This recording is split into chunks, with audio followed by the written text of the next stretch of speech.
रात्री आहे, दुःख, अंधकार, पतित.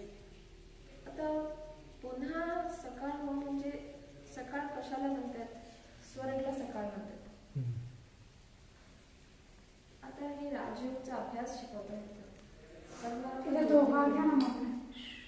परमात्मा ज्योतिर्बिंदू आहेत, आपण आत्माही ज्योतिर्बिंदू. हे शरीर फक्त एक गाडी, मध्ये आत्मा ज्योती स्वरूप स्टार. आता स्वतःला स्वतः कसं बघायचं? आत्मरूपानं. मी तुम्ही आत्मात्मा भाई बंधू, विश्वबंधुत्व. कसा संबंध स्थापित झाला विश्वबंधुत्वाचा? परमात्मा सर्वांचे बाप एक, बेहद का बाप. आपण सर्व त्यांचे लेकरं. आता स्वतःला एक पिता असतानाही आपण परमात्माकडनं सुख, शांती, संपत्ती मागतो. तर सर्वांचे एक बाप, आपले पर्सनल एक बाप. हो ना?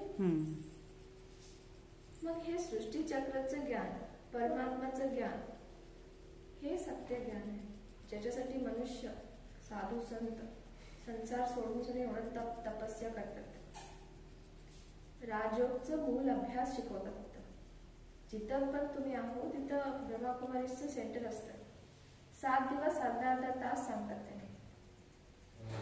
त्या ध्यानामुळे आपल्या जीवनामध्ये पुण्याचं पुंज जमा व्हायला सुरुवात होते. म्हणजे खरं सत्य. भगवंताचं याद करताना पुण्याचं पुंज जमा नाही होत हे असाध्य. पुण्य पहिला जमा होते, नंतर शांती, सुख, संपन्नता, दिव्यता पण येत जाते. हे असं राजयोग आहे. सर्वांनी शिकायला प्रयत्न करा जायचं. आश्रम पण आहे. ओके, सर्व करा.